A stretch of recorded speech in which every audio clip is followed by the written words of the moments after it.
kenyang, itu bisa menyebabkan malas kita untuk beribadah.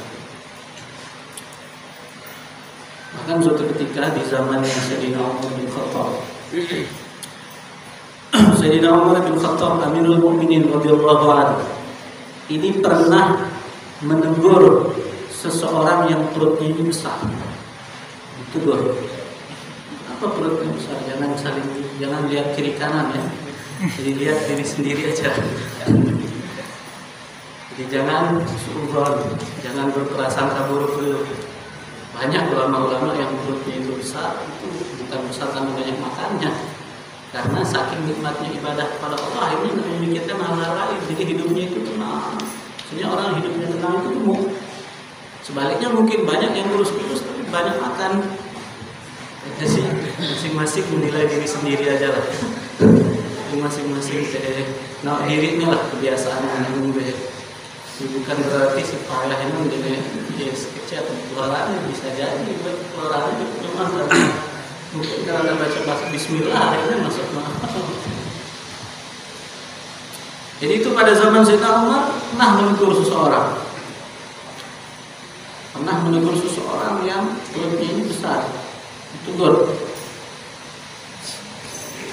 Dan Sayyidina Umar di situ bukan memecut sih sebenarnya, sekedar dia ini mengingatkan orang tersebut bahwa jangan sampai perutnya ini besar karena kebanyakan makan. Ini Sayyidina Umar bin Khattab radhiyallahu anhu. Dan suatu ketika Sayyidina Umar juga ini pernah menegur salah seorang yang seringkali dia ini membeli daging. Tegur sama Sayyidina Umar, ya rajul, jangan engkau ini selalu membeli daging, karena daging ini bisa membuat kamu itu ketergantungan, bisa menjadi candu, kecanduan seperti kecanduannya orang yang minum khamar. Dan memang disebutkan dalam kitab Ihya, orang yang makan daging terus-menerus selama 40 hari itu bisa menyebabkan juga kerasnya hati. Tapi sebaliknya, kalau orang yang nggak pernah makan daging selama 40 hari mewah makan daging, itu juga bisa menyebabkan su'ul khuluq, bisa menyebabkan akhlak yang buruk, perangai yang buruk. Jadi makan daging ya selang-seling, mungkin sehari makan daging, 2 hari sekali, 3 hari sekali, seminggu sekali, ya nanti hari daging.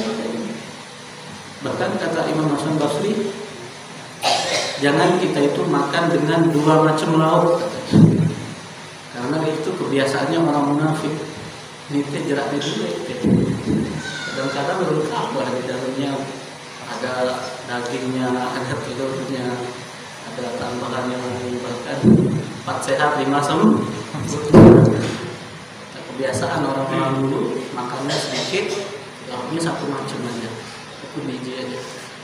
Nah, itu kebiasaan orang-orang dulu, makanya jadi orang-orang besar. Bagaimana kita dengar ceritanya Habib Ali bin Alawi di Yaman sana.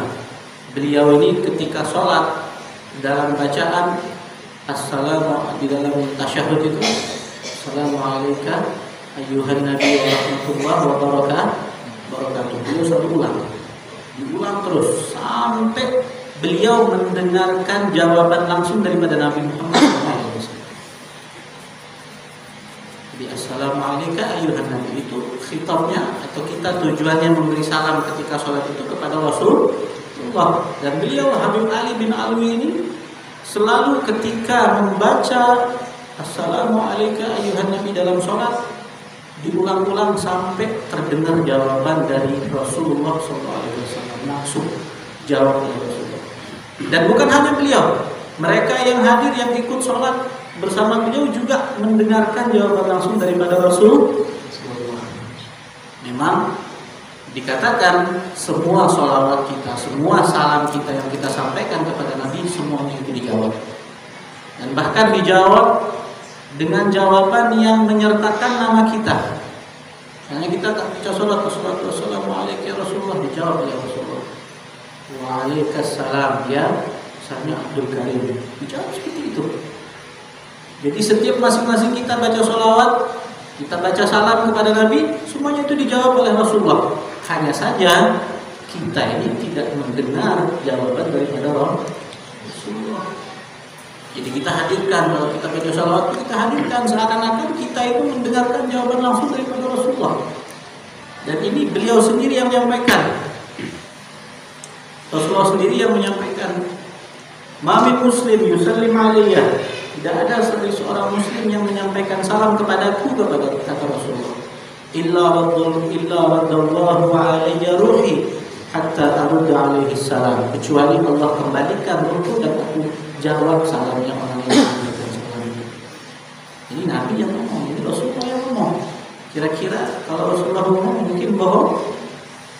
Mungkin tidak terjadi? Mungkin. Di dunia ini tidak ada yang pasti kecuali dua hal, Al-Quran dan hadis. Ini hadis Nabi. Tidak mungkin salah. Kita hadirkan setiap kali kita baca sholawat, Assalamualaikum ya Rasulullah, atau kita baca Allahumma sholli ala sayyidina Muhammad, seakan-akan Rasulullah ngomong, bukan seakan-akan lagi, memang Rasulullah menjawab sholawat, menjawab salam kita. Cuman kita ini kadang-kadang, ya ini, kadang-kadang jangankan mau baca sholawat dengan khusyuk, bacanya itu syukur-syukur, jadi dijawab. Dan ini adalah kedudukan yang tinggi daripada ulama-ulama terdahulu. Dan mereka mencapai kedudukan ini bukan dengan mudah, bukan langsung begitu aja, tapi butuh kepada usaha. Jadi kita itu hidup itu berjuang, hidup itu perjuangan. Tidak mungkin hidup itu tidak berjuang gini-gini aja tiba-tiba masuk surga. Mungkin butuh perjuangan, butuh ibadah, butuh amal. Kita harus sedekah, kita banyak-banyak beramal baik, kita banyak-banyak membantu, kita banyak-banyak melaksanakan sunnah-sunnahnya Nabi. Bukan tiba-tiba tidur makan terus masuk surga, enggak seperti itu. Jadi ada perjuangan, dan perjuangan itu butuh kepada pengorbanan. Pengorbanan harta, pengorbanan raga, bagaimana kita capek dalam ibadah, bagaimana kita sakit, bagaimana tidak enaknya kita istiqomah, itu berjuang, itu kita harus berkorban. Ya, tidak ada ceritanya surga itu gratis, tidak ada. Jadi semuanya itu ada usahanya, perlu kita itu berusaha untuk mencapai. Jadi itu bagaimana para ulama di zaman dahulu. Jadi gambaran bagaimana ulama-ulama zaman dulu. Bahkan diriwayatkan Al-Imam Auza'i, beliau ini dalam ceritanya, di dalam biografinya, beliau ini masuk kamar mandi sebulan 1 kali. Kenapa seperti itu? Karena kebiasaannya beliau ini makan 15 hari, setiap 15 hari, setiap 2 minggu. Dan pernah suatu ketika beliau masuk kamar mandi, belum sebulan sudah masuk kamar mandi, baru 2 minggu masuk kamar mandi. Dan sama uminya, sama ibunda beliau minta kepada teman-temannya Imam Auza'i ini, minta doakan karena anaknya ini sedang sakit katanya. Uminya kan bilang juga katanya begitu. Makan kita kan 3 kali sehari. Nah, jadi itulah pengorbanan orang-orang dulu. Itulah perjuangan ulama-ulama terdahulu. Mungkin kita nggak bisa mendekati seperti apa yang sudah kita ceritakan tadi. Minimal kita harus ada perjuangan. Minimal kita harus ada pengorbanan. Jadi kalau kita mendengar cerita-cerita semangat ini, ya terus terlena kita. Kita bakalan terus melihat orang-orang bagaimana hidupnya enak, bagaimana yang hidupnya mewah, bagaimana hidupnya serba kecukupan, bagaimana bahkan yang kelebihan harta segala macam tidak selesai-selesai. Dunia tidak habis-habis. Kita lihat perjuangan orang-orang dulu. Bahkan ada satu cerita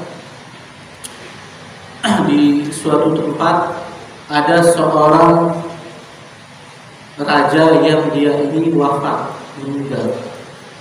Dan sebelum wafat dia punya warisan harta yang sangat banyak. Jadi sebelum wafat dia berwasiat, dia buat sayembara, nanti hartaku ini akan aku berikan kepada orang yang bersedia untuk menemani aku di dalam kubur. selama 40 hari. Jadi dia buat apa namanya, sayembara. Siapa yang mau harta ini maka siap untuk menemani selama 40 hari di dalam kubur. Ditawarin kepada keluarganya, pada anak-anaknya, pada saudara-saudaranya, kerabatnya, nggak ada yang mau. Ditawarkan kepada pengawal-pengawalnya juga nggak ada yang mau. Akhirnya ditawarkan kepada rakyat, diumumkan, juga belum ada yang mau. Sampai datanglah seorang, dia ini penebang kayu, jadi tukang pohon. Dia hartanya hanya kapak aja, dia tidak punya apa-apa, dia cuma punya kapak. Dia sanggup mendengar sayembara, siapa yang menemani 40 hari akan dapat harta seluruhnya, dia sanggup. Dia mengajukan diri, dan benar setelah meninggal dunia, orang yang sebagai tukang tebang ini, yang punya kapak ini, dia yang ikut masuk menemani orang yang meninggal tadi, yang punya harta. Tak lama setelah proses penguburan selesai, dia orang-orang pengantar jenazah mulai pulang. Tiba-tiba datang dua sosok. Kata tukang kayu ini, ini malaikat ini. Ya paham ya, mungkin sering ngaji ya, paham ini pasti malaikat. Pasti dia mau nanya kepada yang meninggal. Ketika mendekat, malaikat ini bukan nanya yang meninggal, tapi dia yang ditanya. Ini siapa? Yang ditanya bukan yang meninggal, malah dia. Ini siapa? Oh, saya ini tukang kayu. Saya ini ikut sayembara untuk menemani orang yang meninggal ini. Terus itu yang ente pegang itu apa? Oh, ini kapak. Ente buat apa kapak ini? Dari mana ente dapat? Oh, dulu saya dapat begini. Sampai panjang pertanyaannya, sudah pergi malaikatnya. Besoknya, keesokan hari kedua, datang lagi dua sosok. Oh, ini giliran mayatnya ditanya. Sudah saya kemarin ditanya. Pas datang malaikat ini, ternyata bukan jenazah itu yang ditanya, dia lagi yang ditanya. Ini kapak biasanya untuk buat apa? Oh, biasanya untuk tebang kayu. Kayu yang mana yang ditebang? Berapa kayu sehari? Terus ditanya. Sampai selama 40 hari dia nemenin jenazah, dia terus yang ditanya hanya soal kapak. Hanya soal kapak. Pas hari ke-40 orang-orang nunggu ini, karena berhasil dia melewati sayembara, melewati tantangan yang dikasih, menemani jenazah yang meninggal selama 40 hari. Orang-orang udah menunggu. Ketika dibongkar kubur, dia keluar lari, dia terjerit-jerit. Oh, bingung, kenapa dia lari? Dia udah berhasil ini, dapat hadiah. Dia bakalan dapat harta raja ini, banyak harta raja ini. Ditanya, ente kenapa lari? Ini harta ente, ini hadiah ente. Enggak mau. Ente bagi sudah itu harta. Satu kapak aja 40 hari enggak selesai pertanyaannya. Bagaimana dengan harta yang banyak itu? Ini dunia seperti ini, tidak enak. Bakalan ditanya, bakalan kita itu disidang untuk dari mana kita dapat, mana kita belanjakan, sedetail-detailnya kita ditanya.